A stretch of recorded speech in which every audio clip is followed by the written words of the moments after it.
సర్వాత్మదర్శనం తద్వత్ ద్వైతబుద్ధినిరాశనం యస్య బోధే భవే సిద్ధిః తస్మై శ్రీ గురవే నమః. బ్రహ్మానందం ద్వంద్వాతీతం గగనసదృశం తత్వమస్యాదిలక్ష్యం ఏకం నిత్యం విమలమచలం సర్వధీ సాక్షిభూతం భావాతీతం త్రిగుణరహితం సద్గురుం తన్నమామి. హరి ఓం శ్రీ గురుభ్యో నమః. హరి ఓం. దేహాత్మాభిమానము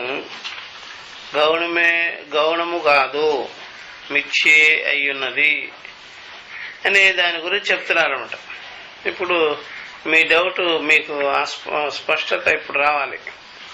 ఎందుకంటే గౌణము ముఖ్యత్వము అనేది ప్రసిద్ధమైన విషయాలన్నమాట.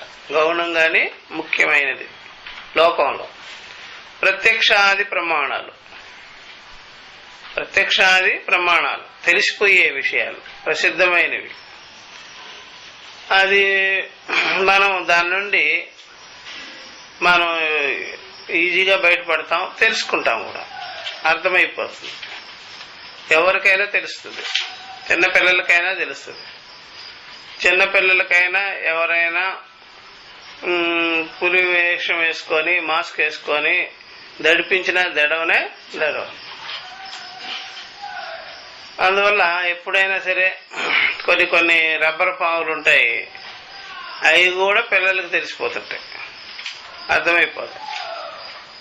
అలాగ రబ్బర్ బల్లులు అవన్నీ నిజం కాదని తెలిసిపోతాయి.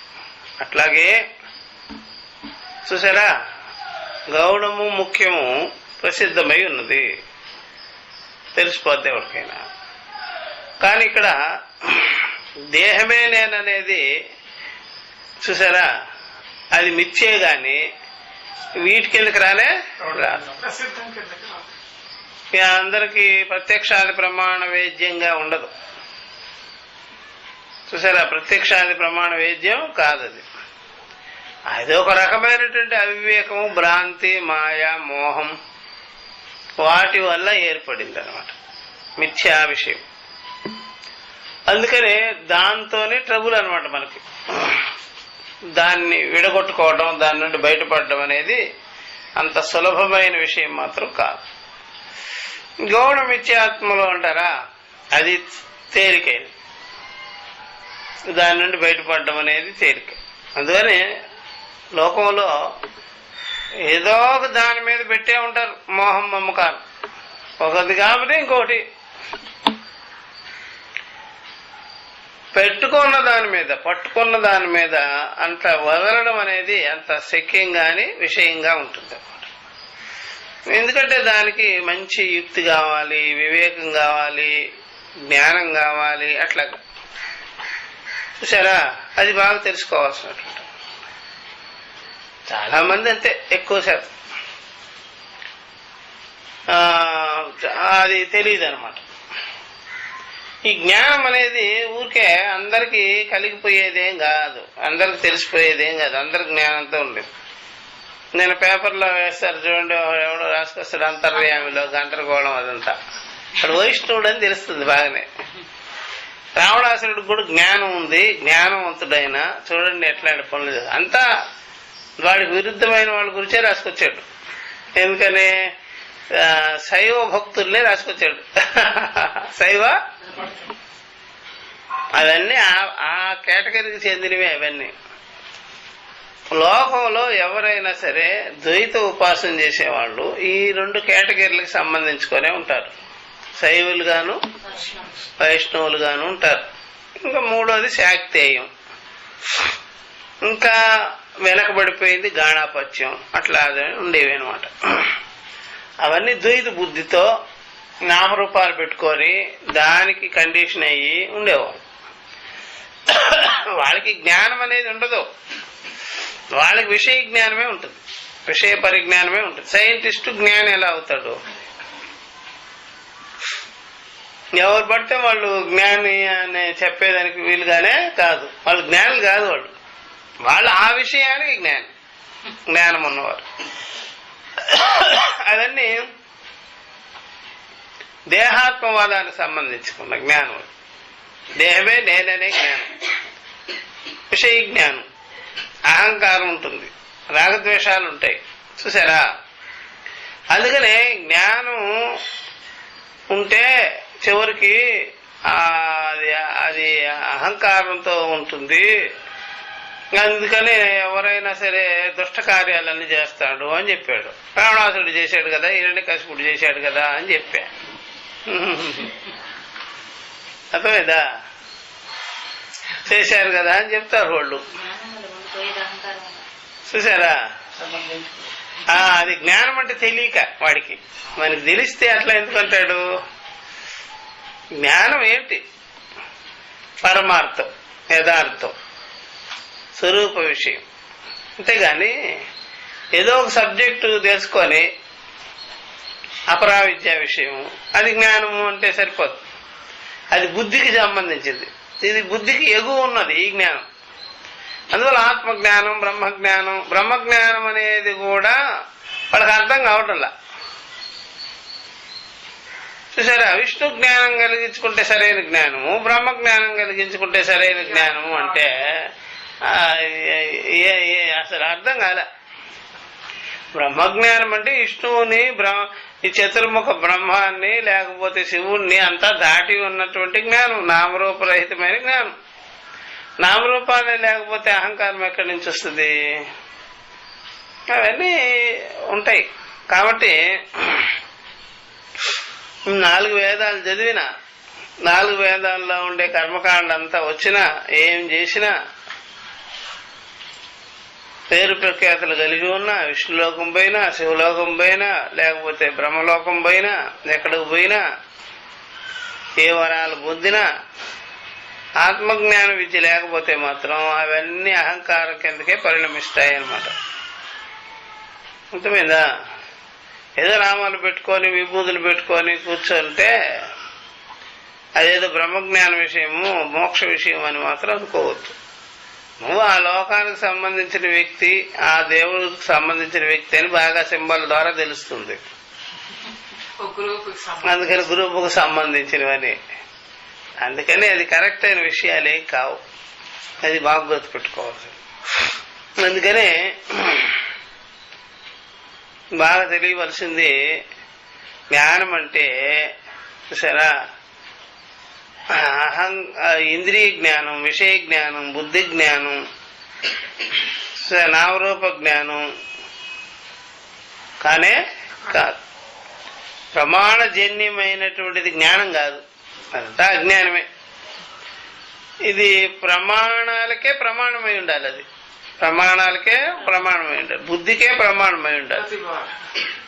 అదే అసలైన సమ్య జ్ఞానం, ఆత్మజ్ఞానం బుద్ధి. మిగిలినవన్నీ తప్పు సిద్ధాంతాలని. అది బాగా తెలుస్తుంది, దద్దోజనం మాటలు ఇవన్నీ. దాన్ని యాక్సెప్ట్ చేసేవాడు ఎవడుంటే వాడు అనవసరంగా వాడికి ఉండే నాలెడ్జ్ పోగొట్టుకున్నట్టు అవుద్ది, అది పోద్ది. చివరికి మళ్ళీ ద్వైతంలో పడతాం, ప్రార్థనలు అంటాం, అలా అంటాం, ఇలా అంటాం, వేస్ట్ అంతా చేసేసుకుంటాం. అట్లాగా మిథ్యాజ్ఞానం అనేది, సమ్య జ్ఞానం అనేది చాలా ఆశ్చర్యకరమైన విషయం. అందువల్ల మిథ్యాజ్ఞానము మీకు సమ్య జ్ఞానం కలిగితేనే తొలుగుతుంది. సమ్య జ్ఞానం లేదనుకోండి, యథార్థమైన ఆత్మజ్ఞానం లేదనుకోండి, మిథ్యాజ్ఞానం ఉండిపోతుంది. కాబట్టి లోకాలు, దేవతలు, దేవుళ్ళు, మనిషి, దేహము, ఇంద్రియాలు, వ్యవహారాలు, కాలదేశాలు, సాధన సాధ్యాలు ఇవన్నీ కలిపి మిథ్యాజ్ఞానంకి చెంది ఉంటుంది అన్నమాట. మిథ్యాజ్ఞాన అంతర్గతంగా ఉంటుంది. అందువల్ల వాళ్ళు ఈ ప్రకారంగా ఈ దేహంలో, దేహాల మీద పెట్టుకున్నవి, మరి దేహ సంబంధాల మీద పెట్టుకున్నది, భార్య బిడ్డలు, ఇవన్నీ ఇదంతా కూడా గౌణమే గాని మిచ్చి కాదు అని చెప్పేసి, అందుకని ముఖ్యమేంటి గౌణమేంటి అని చెప్పి ఇదంతా తెలిసిపోయే విషయాలు. మిథ్యాజ్ఞానం అట్లాంటిది కానే కాదు, వదిలించేది కాదు.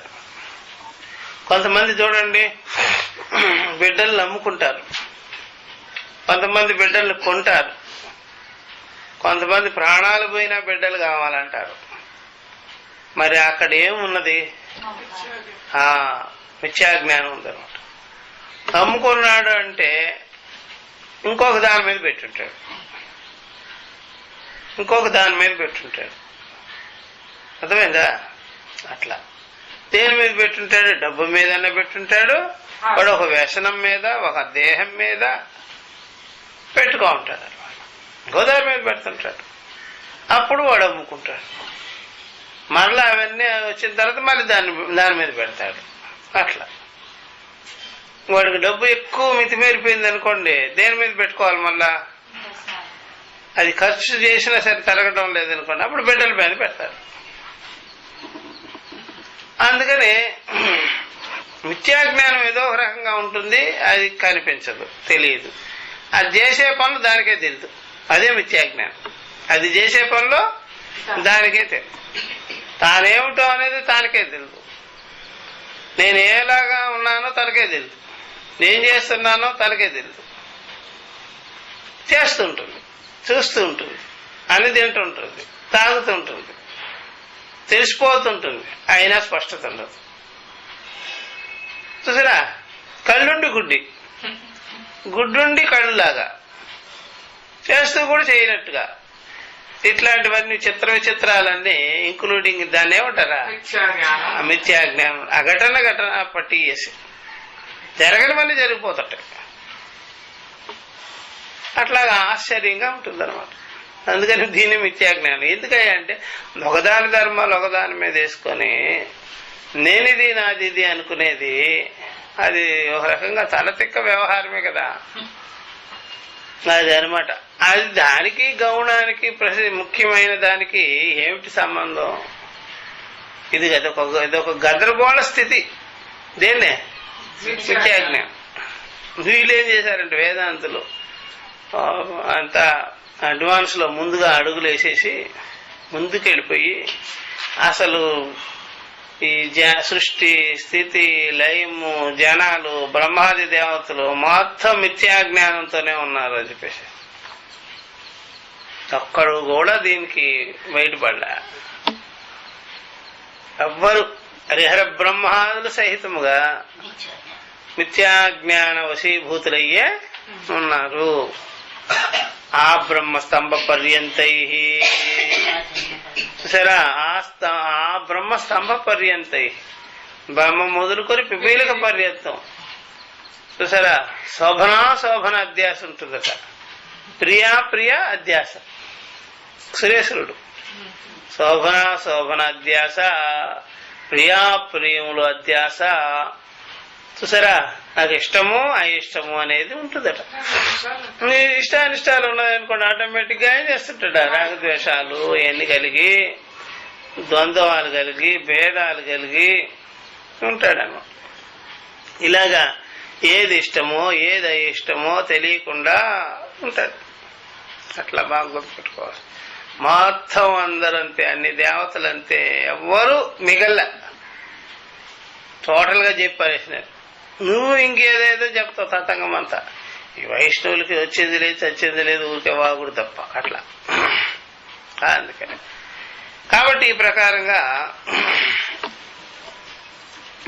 ఇలా ఉంటుంది అట్లా. కనుక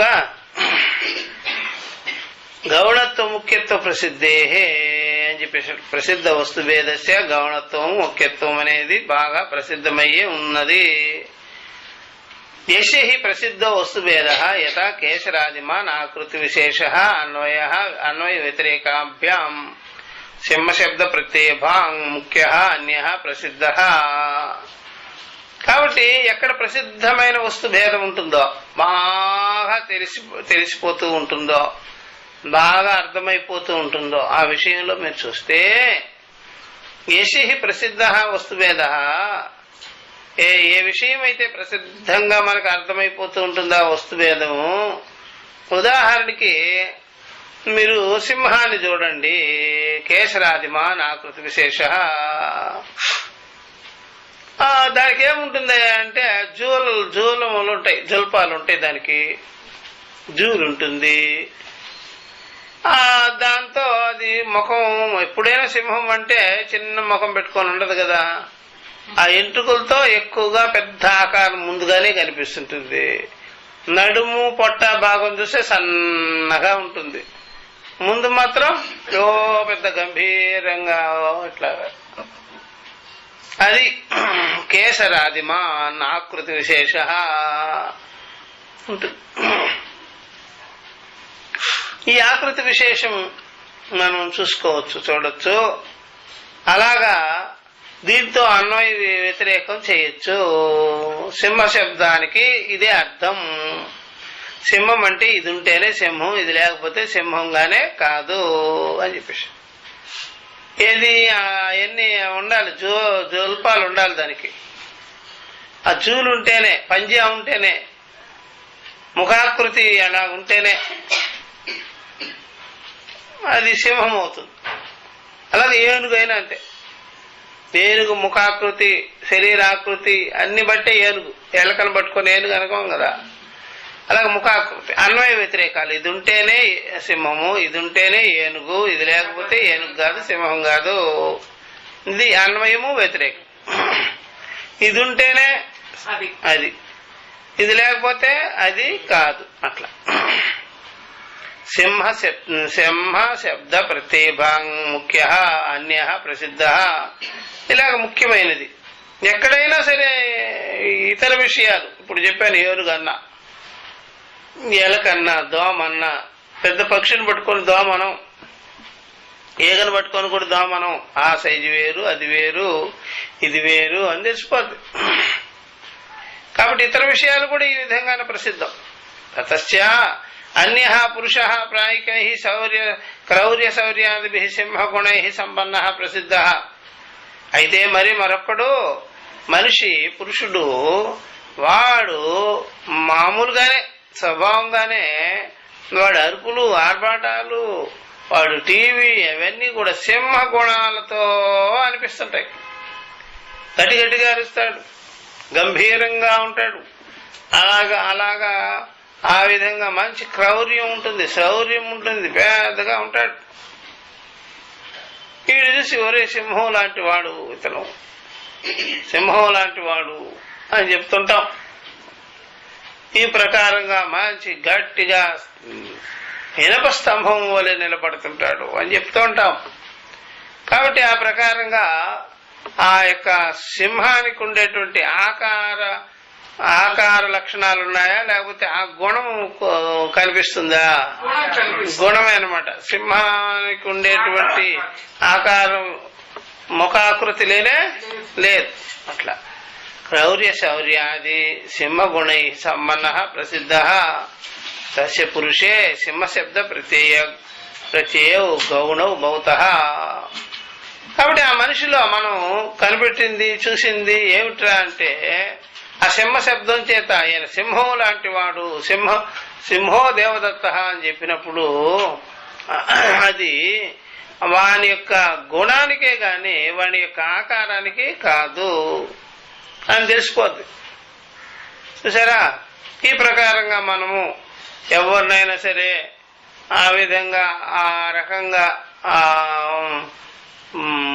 యొక్క దేహ పోలికలు లేకపోయినా ఆ గుణాలను బట్టి ఆ విధంగా అంటుంటాం. అంతేగాని పీక్కు తినే మనిషి మాత్రంగానే కాదు. ఇది గౌణము అంటారు. ఆయా మనుషుల మీద, వ్యక్తుల మీద ఆ గుణాలను చూసి ఆ శబ్దం వాడినప్పుడు మనము ఇది గుణత చెప్పిన మాటే గాని గుణత దేర్ ఫోర్ గౌణం అని చెప్పేసి ఆ గుణాన్ని బట్టి అలాగా అన్నామే గాని నిజంగా ఆ ప్రకారంగానే కాదు. అలాగా రాక్షస గుణాలతో ఉండేటువంటి వాళ్ళ మనుషుల్ని రాక్షసులు అంటారు. అందుకనే మనుషుల్లో చూడండి, మామూలుగానే మనుషులందరూ సమానంగా కనిపిస్తున్నా సరే గుణాలతో భేదాలు ఉన్నాయా లేవా? అందరూ మామూలుగానే మనుషులు. కొంతమంది సన్నగా ఉంటారు, దుష్ట కార్యాలన్నీ చేయగలుగుతుంటారు. కొంతమంది లావుగా ఉన్నా ఏమీ చేయలేరు.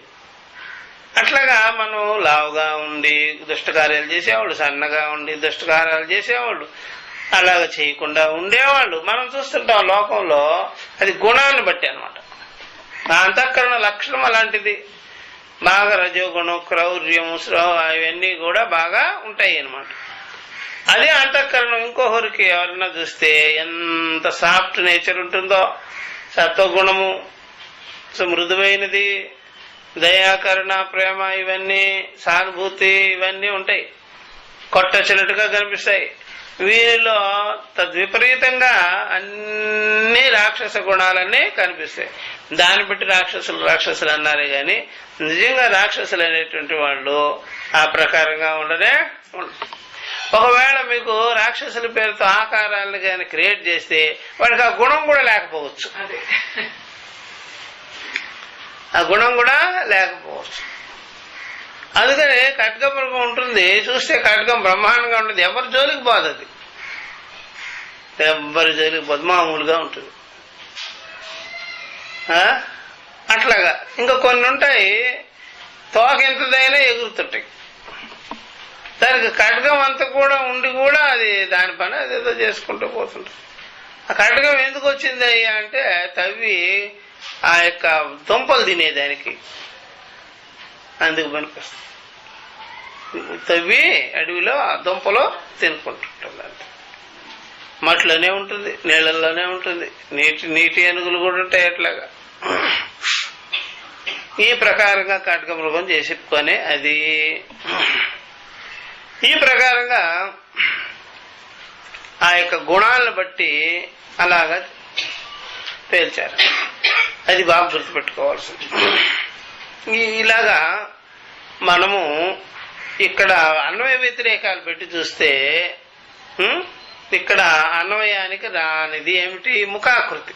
ఈ మనిషిలో సింహ శబ్దము చేత ఇతని గుణాన్ని మనం అంటున్నామే గాని ఈయన మాత్రం సింహముగానే కాదు.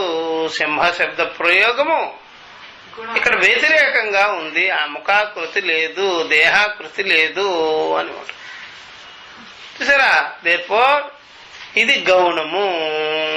ఇదేంటి? గౌణం. ఆ ముఖాకృతి, ఆ జూల్పాలు అన్నీ ఉంటే అప్పుడు ముఖ్య శబ్దం ముఖ్యము అయింది. అందువల్ల ఇది ముఖ్యం. సింహాన్ని చూసి సింహం అని అనడం ముఖ్యం. ఇదే సింహం. ఇది శబ్దం వాడాము గాని సింహంగానే కాదు. ఇతను గుణం బట్టి అలా అన్నాం.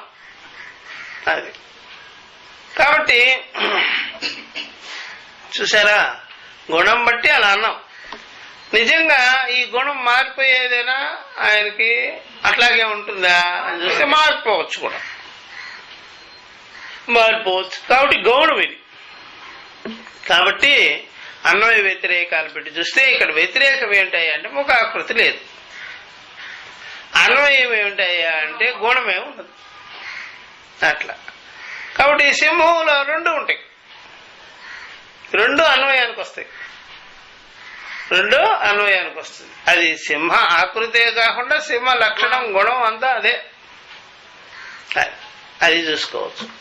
కాబట్టి క్రౌర్య శౌర్యాదిభి సింహగుణై సంపన్న ప్రసిద్ధ తస్య పురుషే సింహ శబ్ద ప్రత్యయో గౌణో భౌత. కాబట్టి ఆ మనిషిని మనం అన్నది ఆ శబ్దంతో పిలువబడింది, అదంతా గౌణ విషయమే, గౌణ విషయం. నా అప్రసిద్ధ వస్తు భేదస్య తస్యతు.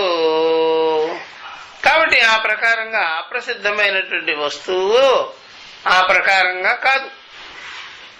ఈ రెండు ప్రసిద్ధమే, సింహము ప్రసిద్ధమే, ఆ మనిషి ప్రసిద్ధమే. కానీ అప్రసిద్ధ విషయాల్లో ఇవి కనిపించవు మీకు. ఈ గుణాలు, ఆకృతులు ఏమీ కనిపించవు, అప్రసిద్ధమైనది. ప్రసిద్ధమైన వస్తువులు ఈ రెండు, మనిషి, సింహం. కానీ నా అప్రసిద్ధ వస్తు భేదస్య తస్యతు. అట్లా తు శబ్దం చేత ఈ రెండుట్లాగా కాదు అప్రసిద్ధమైన విషయాల్లో, వస్తువుల్లో. అదేమిటంటారా? అది చూసుకోండి. అన్యత్ర అన్య శబ్ద ప్రత్యయో భ్రాంతి నిమిత్తౌ ఏవ భవతః నా గౌణౌ. చూసారా? అప్రసిద్ధమైన వస్తు విషయంలో ఇట్లా సరిపోదు. ఇలాగ మీరు అన్వయ వ్యతిరేకాలు పెట్టి ముఖ్యత్వము గౌణత్వాన్ని ఇక్కడ మీరు పసిగట్టలేరు, మీరు పరిశీలన చేయలేరు, మీకు అందదు. అప్రసిద్ధమైన వస్తువు ఒకటి ఉంది. అప్రసిద్ధమైనటువంటి వస్తువుల్లో ఉండే భేదము దీనికి సరిపోదు. ముఖ్యము గౌణము ఏ విధంగా అయితే అన్వయ వ్యతిరేకాల ద్వారా ప్రత్యక్షాది ప్రమాణాల ద్వారా మనం తెలుసుకునేదానికి వీలవుతుందో, అప్రసిద్ధమైనటువంటి వస్తువు అయినటువంటి మిథ్యాజ్ఞానం ఉందే అది ఇట్లాంటి కాదు, ఇట్లా కాదు అని చెప్తున్నారు. అన్యత్ర ఇతరత్ర వేరే చోట్ల వేరే విషయంలో అన్ని శబ్ద, ఆ శబ్దం ఉంది సరే, వేరే శబ్దం ఒకటి, ఆ శబ్దాన్ని బట్టి ఆ ప్రత్యయం జ్ఞానం ఉంది కదా, అది భ్రాంతి నిమిత్తం ఏవో భవత, అది భ్రాంతి వల్ల, ఆ ప్రకారంగా భ్రాంతి వల్ల ఉంటుంది. సరే ఆ శబ్దాలు, ఆ రకమైనటువంటి ప్రత్యయాలు, ప్రత్యయం అంటే తలంపులు, జ్ఞానం, ఆ అనుభవం, ఆ వేదన, అవన్నీ కూడా భ్రాంతి నిమిత్తం వల్ల ఉంది. ఏమి సరిపోతుంది, ఏమీ సరిపోదు. అక్కడ గౌణ శబ్దానికి ముఖ్య శబ్దానికి వాడినటువంటి పోలికలు ఏమి సరిపోదు. ఇక్కడ చాలా విచిత్రం. ఏమిటి సార్ అంటే దుఃఖపడుతుంటాడు ఒకడు. ఎందుకురా నీకు దుఃఖము, దుఃఖానికి కారణం ఏంటిరా, కనిపించలేదు అంటే నాకు దుఃఖం ఉందంటాడు. కనిపించలేదు కదా అంటే మీకు తెలియదు లేని దుఃఖం, నాకు ఒక రకంగా చాలా బాధగా ఉంటుంది. అదే ఎందుకు చెప్పు అంటాడు. అది అంటే ఏది కూడా చూసారా, ఏది కూడా సంబంధం లేనిది, అనవసరమైనవి, అర్థం లేనివి, ఏం కనెక్షన్ లేనివి ఉంటాయన్నమాట. ఇక్కడ ఈ మిథ్యా విషయాల్లో ఎందుకు ఏడుస్తున్నాను అనవసరంగా, మీకు తెలియదులేండి అంటే ఏమిటి చెప్పు, నాకు చెప్పలేడు. ఏడుస్తాడు కానీ చెప్పలేడు. అర్థమైందా? ఆ పిల్లలు కానీ చెప్పకుండా ఏడుస్తుంటారు. ఆకలని తెలీదు, కడుపు నొప్పి అని తెలీదు, అట్లా ఈ టైపు. ఈ 90 ఏళ్ళు వచ్చినా ఇంత పెద్ద వాళ్ళు అయినా సరే దుఃఖం మాత్రం ఉంటుంది, చెప్పలేరు. ఎందుకు ఏడుస్తున్నావు చెప్పు అంటే చెప్పలేరు. ఎందుకనే మిథ్యా విషయము అలా ప్రసిద్ధమైనది కాదు. ఇది అజ్ఞానం అనేది, అజ్ఞానం వల్ల కలిగిన దుఃఖం ఉంది, అది చెప్పేది, పాయింట్ అవుట్ చేసేది కాదు. నామరూప గుణాలు వాటికి విషయం కాదు కదా, ప్రత్యక్షాది విషయం కాదు కదా, అది ఆరోపం, అది అవివేక లక్షణం, భ్రాంతి లక్షణం. విడగొట్టుకునేదానికి కూడా వీలు లేకుండా తయారైంది ఆ బుద్ధి.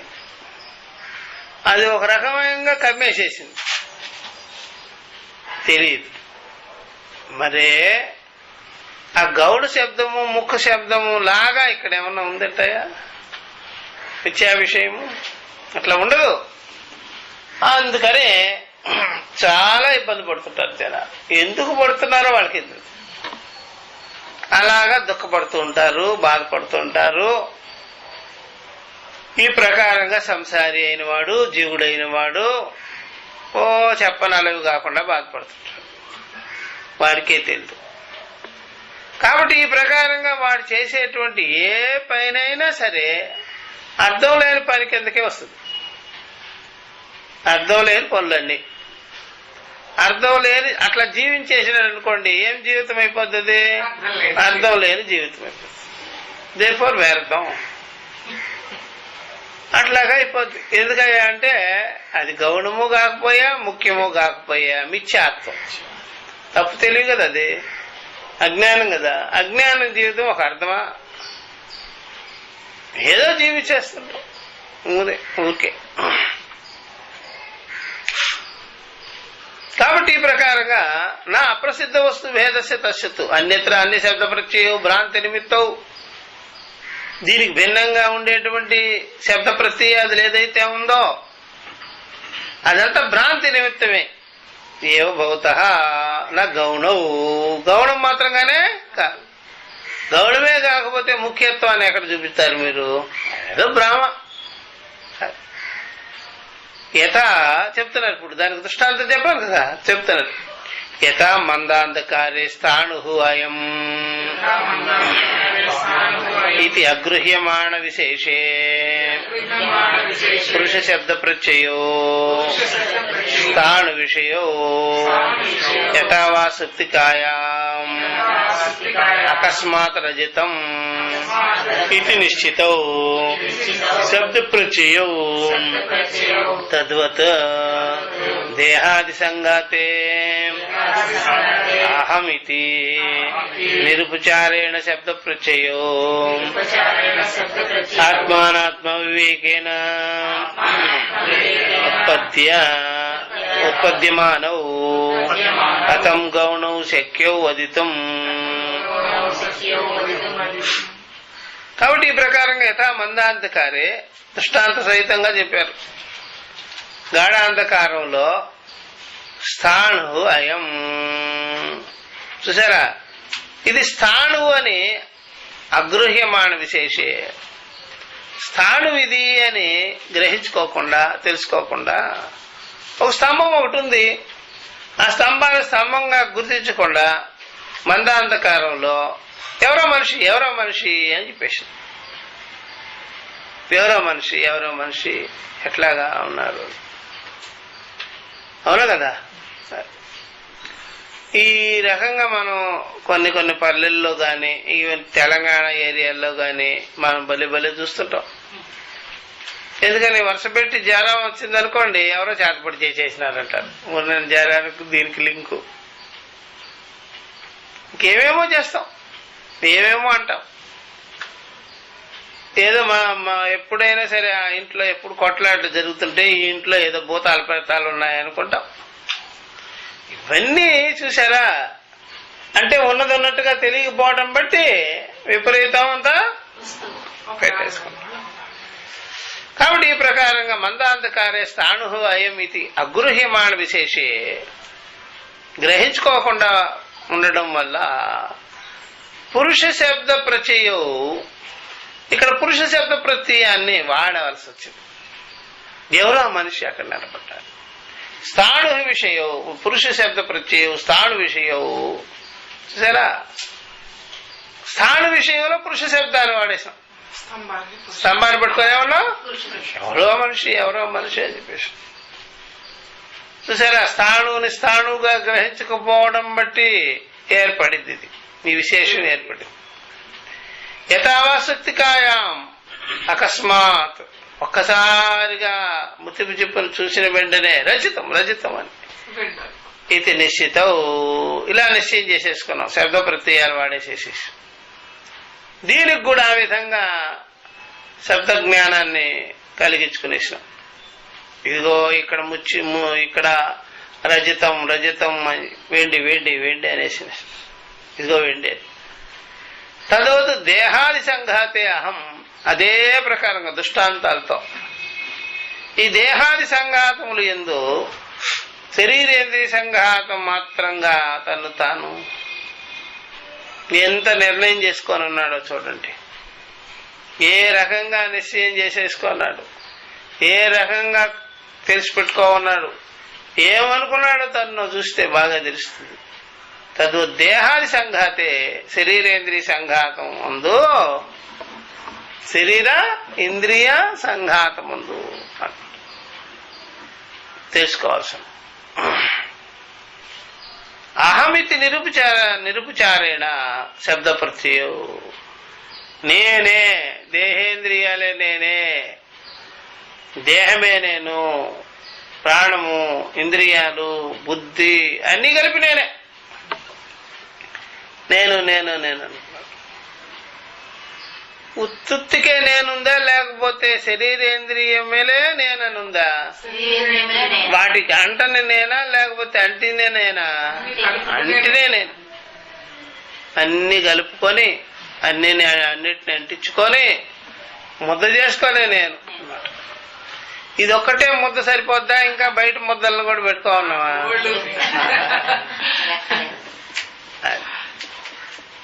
అది బాగా గుర్తుపెట్టుకోవాలి. అందువల్ల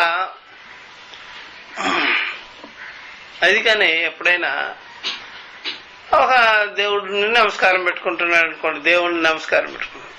మీ ఇంట్లో వాళ్ళని ఏమి నమస్కారం పెట్టుకోవా నువ్వా? ఇంట్లో వాళ్ళు ఎందుకు నమస్కారం? నాకు అక్కర్లేదు పో ఇంట్లో వాళ్ళని. ఇంట్లో వాళ్ళు అక్కర్లేదా?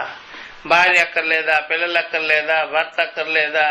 దేవుడే కావాలా నీకు నమస్కారం చేసేదానికే? అవును, దేవుడే నాకు కావాలి, వీడంతా వద్దు. మరి అక్కడ దేవుడిని అడిగేది ఏమిటి? ఇప్పుడు నువ్వు దేవుణ్ణి ఏమైనా అడిగావా లేదా? అడిగా లేదా? అడిగా ఏమని? ఏమని అడుగుంటాడా? ఎప్పుడైనా నేను బాగుండాలని మొదలు పెడతాడా? ఇవన్నీ మొదలు పెడతాడా? నేను బాగుండాలని అనుకోడు ముందు. మా వాళ్ళంతా బాగుండాలి, వాళ్ళకి డబ్బు ఉండాలి, అది ఉండాలి, ఇది ఉండాలి, అన్ని అన్ని అన్ని అన్ని అని అడుగుతాడు. ఇక్కడ అక్కడేమో వాళ్ళతో నాకు సంబంధం లేదు, బా నాకు దేవుడి కన్నా గొప్ప అనుకునేది. ఆ చెత్త అంతా తీసుకొచ్చి ఇక్కడ చెప్పేది. అప్పుడు దేవుడైనా అడగడా, ఎవరే నేను నీకు కావాలా? ఆ చెత్త అంతా తీసుకొచ్చి ఇక్కడ చెప్తా పెట్టి వాళ్ళు బాగుండాలి బాగుండాలని. నేనొద్దా? నేను బాగుండాలని అక్కర్లేదా నీకు? చెప్పు. నేను నన్ను అడిగావా? అన్నం తిన్నావా? కాఫీ తాగావా? కూర్చున్నావా? ఆరోగ్యం బాగుందని అడిగావా? 24 గంటలు భార్య బిడ్డల ఆరోగ్యాలు, అన్నాలు, రొట్టెలు అవి అడుగుతావేంటి? ఇక్కడికి వచ్చే నన్ను అడుగు. చూసారా, అది దైవభక్తి అంట. ఇది దైవభక్తి లేకపోతే ఇంకేదన్నా క్యాష్ కౌంటరా ఏంటి? భగవంతుడు ఫైనాన్స్ మినిస్టర్ లాగా ఈ టైపు భక్తే ఉంటుంది ఎవరికైనా. అసలు నీకే సంబంధం భగవంతుడితో అంటే ఏదో ఒకటి అడుక్కొని పట్టుకుపోయేదానికి దేనికి వస్తారు? ఆయనకేమన్నా పేట వేద్దామని వచ్చారా? ఆయనకేమన్నా విసురుద్దామని వచ్చారా? విసురుతూ కొంతమంది కనెక్షన్లు పెట్టుకుంటారు కదా ఈ టైపు. ఎవరా ఈరోజు బాగా విసురుతున్నావు? ఇంట్లో కూడా విసురుతూ ఉంటారు కదా. ఏమిటా విసురుతున్నావు ఈరోజు అంటే, ఏమి లేదు బజార్కి వెళ్ళాలి, ఒక 10,000 ఇస్తారని. అది అలాగా ఇటు దేవుడికి విసిరినా ఏమన్నా చేసినా ఏదో పట్టుకొచ్చి ఉంటాడు అడిగేదానికి. అందుకనే బాగా గుర్తుపెట్టుకోవాల్సింది, నేనిది అని ఎప్పుడైతే అనుకున్నాడో శరీరేంద్రియాలు నేనని, దీన్ని అంటి పెట్టుకొని ఉండే శరీరాలను కూడా నేనే నాదే అనుకుంటాడు. ఈ ప్రకారంగా మందాంధకారంలో ఏదో కనిపిస్తే మనిషి అన్నట్టుగానే శరీరేంద్రియాలను మనకి తోచిన తత్క్షణమే ఇదంతా నేనే అనేస్తాడు. కానీ చూసేవాడు వేరు, చూడబడేది వేరని మాత్రం వివేకం చేయడు. అట్లాగా ఎవరెవరు అంటి పెట్టుకుంటారో భార్య బిడ్డలంతా కలిపి నేనే నాదే అనుకుంటాడు. కానీ ఇక్కడ ఏమని వివేకం చేయడు. అసలు వివేకమే ఉండదు, అంతా నాదే అంటాడు. అట్లా అది బాగా గుర్తుపెట్టుకోవాలి.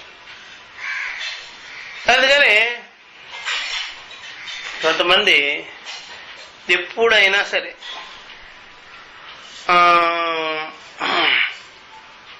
ఇప్పుడు మనం ఇల్లు తుడుస్తుంటాం, అలాగే టేబుల్ తుడుస్తుంటాం, అలాగ ప్రతి వస్తువులు తుడుస్తుంటాం. టేబుళ్ళు, ఈ టీవీలు, ఫ్రిడ్జ్లు తుడుస్తుంటాం దుమ్ము లేకుండా. అట్లాగా ఒకసారి మన పిల్లలకు కానీ, భర్తకు కానీ, భార్యకి కానీ వీపు రుద్దామనుకోండి ఎక్కువసార్లు, ఏమంటారా? ఏమిటి ఉండాలా అరిగిపోవాలి, ఊరికే రుద్దుతున్నావు చాలే ఆపు అంటారు కదా. పిల్లలని ఊరుకోరు, ఊరికని ఎట్లా బాగా గట్టిగా రుద్దుతుంటే. అవునా కదా? ఏదో నువ్వు టేబుల్ రుద్దినట్టుగా ఏమిటి నన్ను రుద్దుతున్నావు అట్లాగా. అట్లాగే మనస్సును పెట్టి రుద్దుతుంటాం మనం. అది చెయ్యి చెయ్యి, అది తిను, అది తాగు, అట్లాగా. అది కూడా భరించలేని ధనమైపోద్ది అనమాట. ఏమంటారు వాళ్ళ ప్రతిదానికి ఏమిటబ్బా ఇట్లాగా. అది జడ వస్తువులకు చేస్తే ఏమనిపించదు. ఇక్కడ చైతన్యంగా ఉంటాం కదా, ఇక్కడ స్వతంత్రత ఉంటుంది కదా, లోపల ఎవరి స్వార్థం అనుకుంటుంది కదా, ఇక్కడ కొద్దిగా ఇబ్బంది. ఇట్లాగా మనం అలా అర్థం చేసుకోకుండానే మోహమమ్మకారాలు పెట్టుకొని నాది నేను అనుకున్నానుగా ఏదైనా చేసేస్తానంటాం అందరి మీద. నాది నేను అనుకునేటప్పుడు ఏదైనా చేసేస్తా. ఎలా కుదురుతుంది? అసలు నాది నేనని ఎందుకు అనుకున్నావు నువ్వు? శరీరం కూడా నేను అనుకుంటే సరిపోద్దా? నాది అనుకుంటే సరిపోద్దా? ఈ శరీరం ఎవరు, నేనెవరు అని వివేకం చేసుకోవాలి. కానీ నాదే నేను అనుకోండి, దీనికి ఏమన్నా చేసినా ఇబ్బంది వస్తుంది. కాబట్టి ఏదో కనిపించింది, కనిపిస్తే నేను నాదంటే ఎట్లాగా? మందాధికారంలో కనిపించింది దాన్ని ఎవరో మనిషి అంటే ఎలాగా? ఇలాగా తద్వత్ దేహేంద్రియ సంఘాతంలో దేహాది సంఘాతముందు అహం అని పెట్టేసుకున్నాడు. నిరుపచారైన శబ్ద ప్రత్యయం. నిరుపచారాన్ని అంటే ఏమాత్రం ఏమి చేయకుండానే, ఏమి తెలుసుకోకుండానే, ఏమాత్రం ఏమి లేకుండానే, పరీక్షణం లేకుండానే, పరీక్షణమే లే, ఆ శబ్దం వాడేస్తాడు నేను అని. అహం వెబ్సైట్కి వెళ్తే దేహేంద్రియ సంఘాతం వస్తుంది. భార్య బిడ్డలు బంధువులు అంతా వచ్చేస్తారు. కాలదేశాలు వస్తాయి, జాతి మధ్య మతాదులు వస్తాయి. అంత విశ్వం అంతా కనిపిస్తుంది అహం అనే వెబ్సైట్ లో. అంత చెత్త ఉంటుంది అనమాట దాంట్లో. పైకి చూస్తే అహం అని కనిపిస్తుంటుంది, కానీ దాన్ని ఓపెన్ చేస్తే చాలు ఎంత ఉంటుంది. ఇదంతా కలిపి నేను నాది, ఇదంతా కలిపి అంటే నేను నాది, అట్లాగా కల్పించుకునేస్తాడు అనమాట. ఇలాగా ఇది నిరుపచారేణ ఏమాత్రం కూడా పరీక్ష లేకుండానే ఈ శబ్ద ప్రత్యయాలు కలిగి ఉంటాడు మనిషి. అహమితి అని. ఆత్మానాత్మ వివేకేన ఉత్పద్యమానవు. ఆత్మానాత్మ వివేకం వల్ల కలిగినటువంటి ఈ రకమైనటువంటి శబ్ద ప్రత్యయాలు, ఈ రకమైనటువంటి జ్ఞానం ఉందే అవివేక జ్ఞానం, ఆత్మ అనాత్మ అవివేకేన ఉత్పద్యమానవు కథం గౌణౌ శక్యౌ వదితం.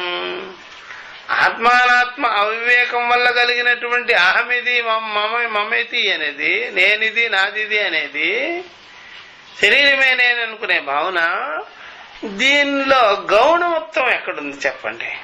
గౌణమా ఇదే? వివేకం లేకుండా కలిగిన దాంట్లో గౌణమా? అక్కడ గౌణము అనే దాంట్లో వివేకం చేసేదానికి అవకాశం బాగా ఉంది.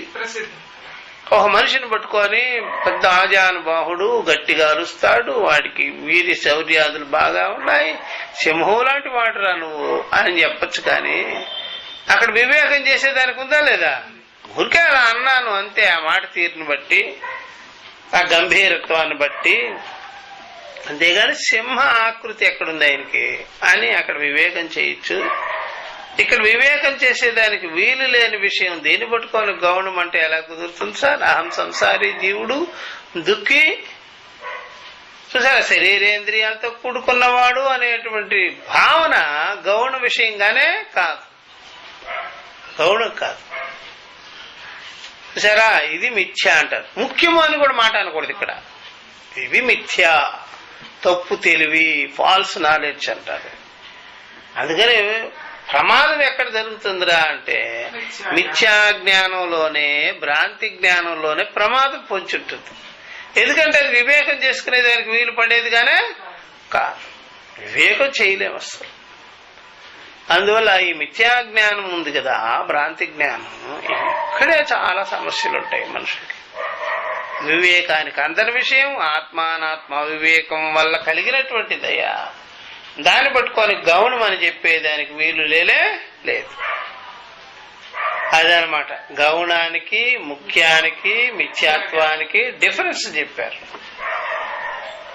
కాబట్టి మిథ్యాజ్ఞానం అనేటువంటిది ఉంది కదా, అది ప్రత్యక్షాది ప్రమాణాలకి విషయం కాదు, అర్థం కాదు. ప్రత్యక్షాది ప్రమాణాలు లేవు. ప్రత్యక్షాది ప్రమాణాలన్నీ కూడా అంటే ఇంద్రియ ప్రమాణాలు. ఇంద్రియ ప్రమాణాలన్నీ కూడా అక్కడ మోహంలో ఉన్నాయి, భ్రమలో ఉన్నాయి అనమాట. కన్ను గాని, ఇలా పంచ జ్ఞానేంద్రియాలు గాని, మనసు గాని, బుద్ధి గాని, అహంకారం గాని మొత్తం కలిపి దేంతో కప్పబడింది? అజ్ఞానం చే, మోహం అనే దాంతో కప్పబడి ఉంది. కాబట్టి ఆ బుద్ధే పనిచేయదు సరిగ్గా. అట్లా అర్థమవుతుందా? అది బాగా గుర్తుపెట్టుకోవచ్చు. అందుకనే ఆత్మానాత్మ వివేకినామపి పండితానాం అజా విపాలనామివ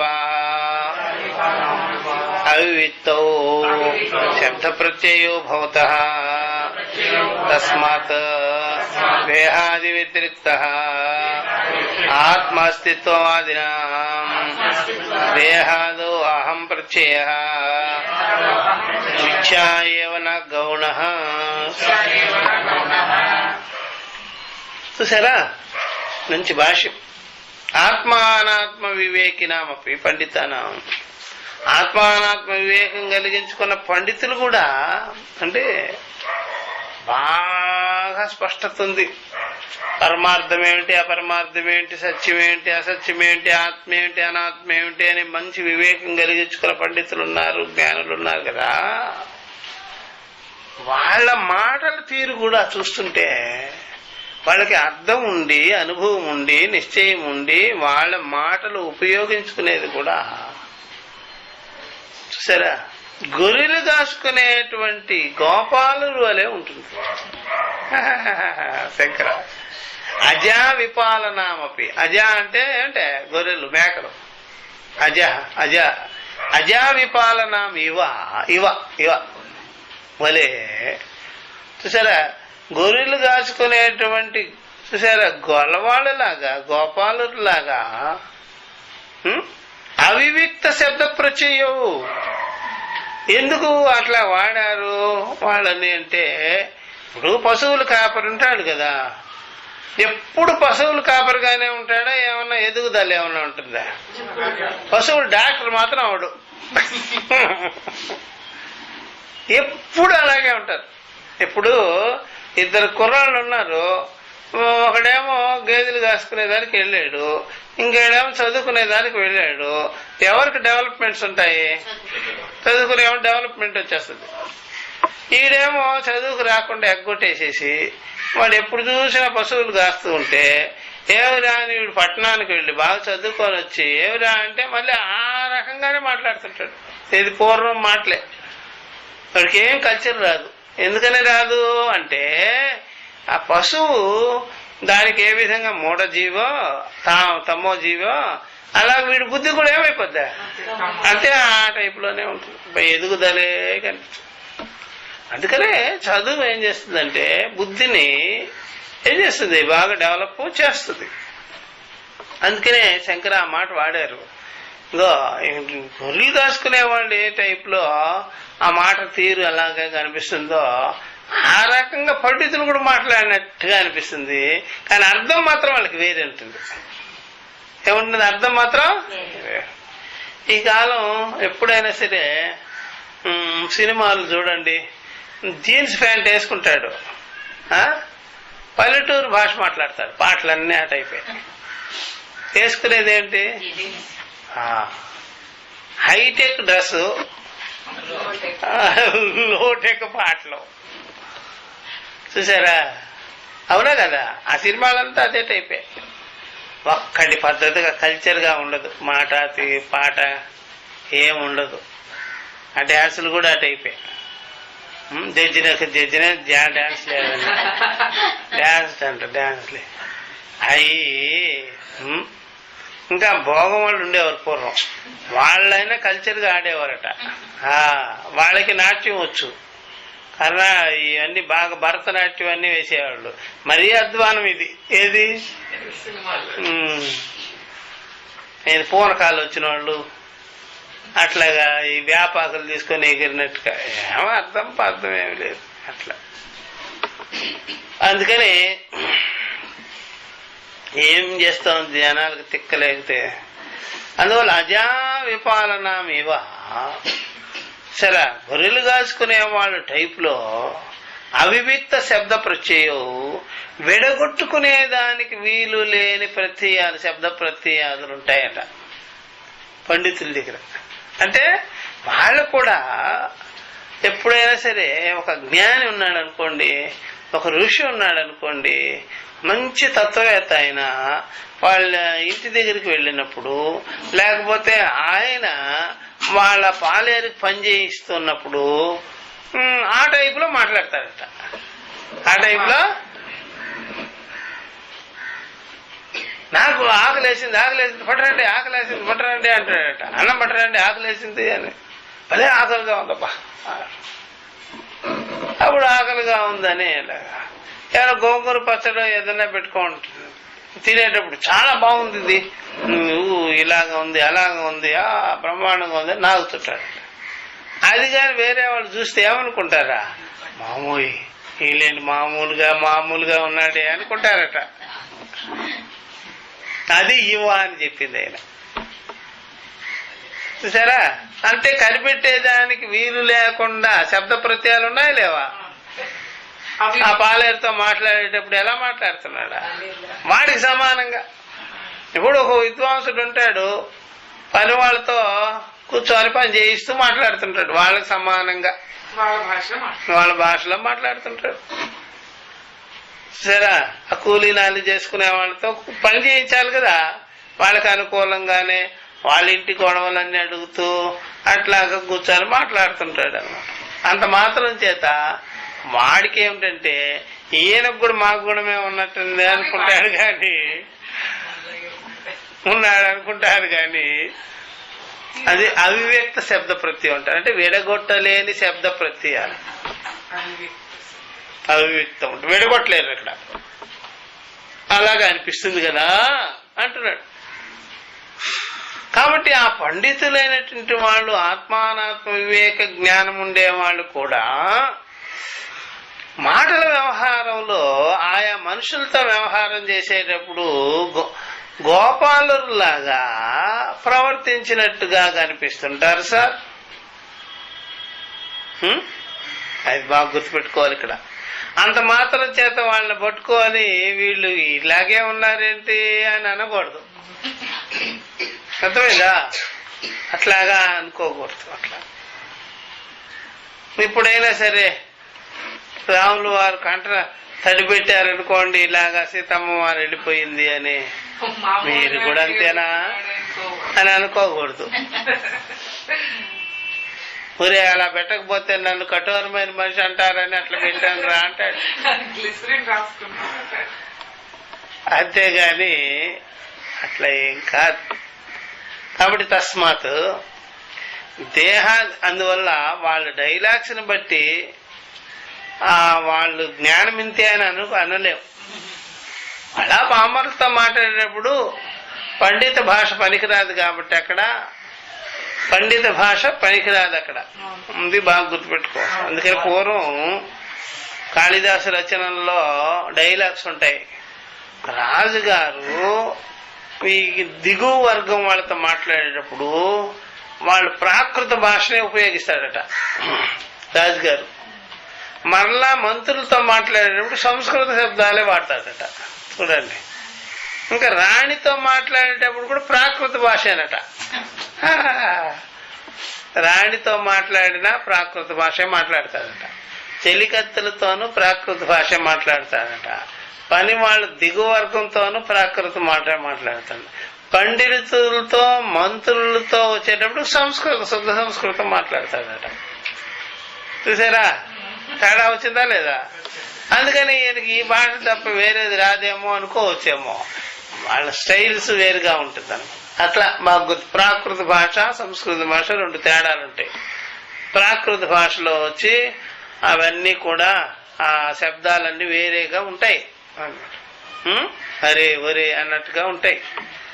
ఈ సంస్కృతానికి వచ్చేటప్పటికి మహోదయ అన్నట్టుగా, మహాన్ అన్నట్టుగా, అసలు సజ్జన అన్నట్టుగా ఉంటాయి అన్నమాట. అట్లా తేడాలు ఉంటాయి. అట్లా అందుకని మనము అలాగా పని వాళ్ళతో మాట్లాడేటప్పుడు ఆ టైప్ ఆఫ్ మాట్లాడాలంతే.